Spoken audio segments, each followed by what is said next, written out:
que o pensamento de Antônio Gramsci ele é parte do léxico político contemporâneo. Ideias como hegemonia intelectual, bloco histórico, fazem parte ou integraram o vocabulário da política no Brasil, pelo menos desde meados dos anos 70. Eu considero que há algumas ideias muito interessantes no pensamento de Gramsci para a compreensão do momento atual e particularmente da realidade política brasileira.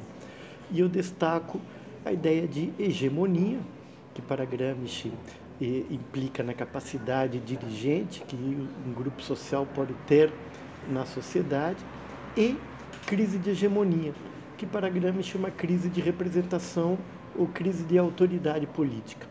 A presente crise política no Brasil pode ser interpretada como uma crise de hegemonia, uma crise de representação, uma situação na qual os grupos dirigentes da política nacional perderam a capacidade de vocalizar ou expressar os interesses da sociedade.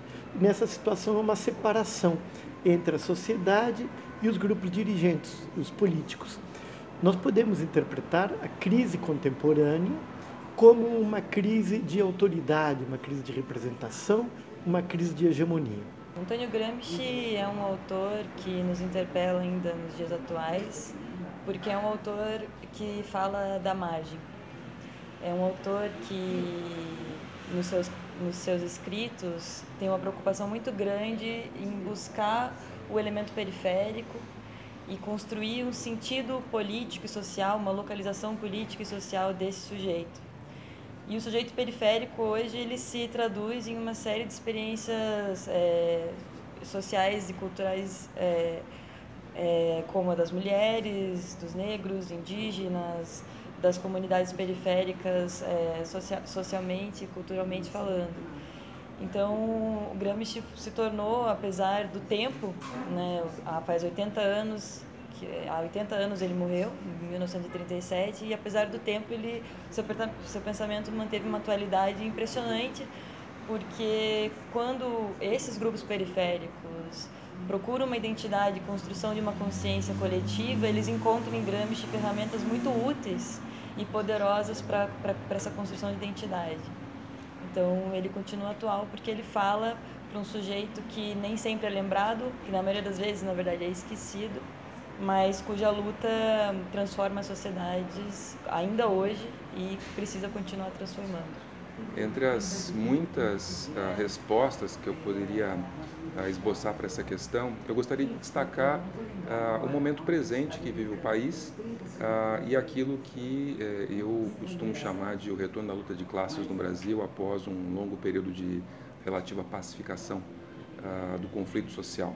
E Gramsci é central para pensar essa nova etapa, em especial porque, como eu costumo dizer, né, a chamada hegemonia lulista, que é um conceito que eu acabei construindo a partir, evidentemente, da inspiração gramsciana, ela encontra-se em flagrante crise.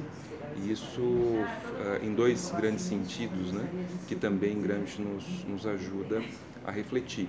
O primeiro deles, né, o que é a hegemonia lulista, né? Essa combinação, essa articulação concreta via Estado de um consentimento mais passivo por parte das classes subalternas brasileiras que durante praticamente 12, 13 anos foram seduzidas por políticas públicas, como, por exemplo, o Bolsa Família, como, por exemplo, a política de crédito consignado, a política de valorização do salário mínimo, um conjunto de iniciativas ligadas basicamente à ação dos ministérios, em especial o Ministério da Saúde, que seduzem as classes subalternas para um projeto de governo que não é propriamente um projeto delas, ou seja, que não nasce exatamente dessas demandas, né, das classes subalternas. E, por outro lado, um consentimento mais ativo da direção dos movimentos sociais, grosso modo seduzida a direção pela miríade de cargos no governo federal, mas também por processos sociológicos muito importantes, como, por exemplo, a financiarização da burocracia sindical brasileira, que adere a um regime de acumulação que é fundamentalmente financeirizado. Isso através do FAT, através dos fundos de pensão das grandes empresas brasileiras, né? Estatais ou privatizadas, mas dos bancos, né? E isso fez com que houvesse uma adesão, né? Dos movimentos sociais e das classes subalternas. Esse processo ele entra em colapso a partir da crise econômica, a partir da crise da globalização. Existe aí um conjunto de elementos que é um conjunto de elementos que são elementos de fato estruturais, ou seja, que emergem da estrutura da sociedade brasileira e que por sua vez definem um terreno sobre o qual a crise política se desenrola, se desenvolve. Então, quando nós temos o encontro entre uma crise econômica que tem características muito agudas, né? A partir desse contexto de crise mais geral da globalização, de desaceleração e recessão da economia brasileira, e por outro lado uma crise política que se transforma, vamos dizer assim, numa crise praticamente incontrolável com o processo do impeachment da Dilma.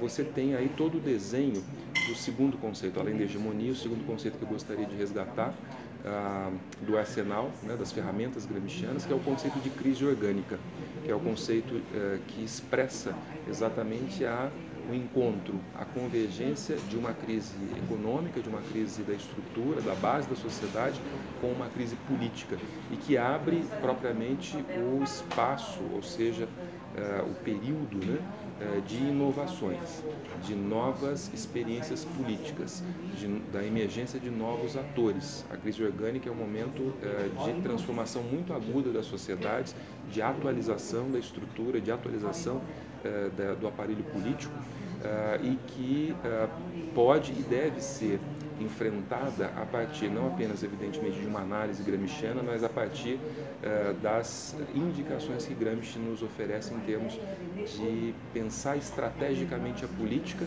pensar estrategicamente o socialismo.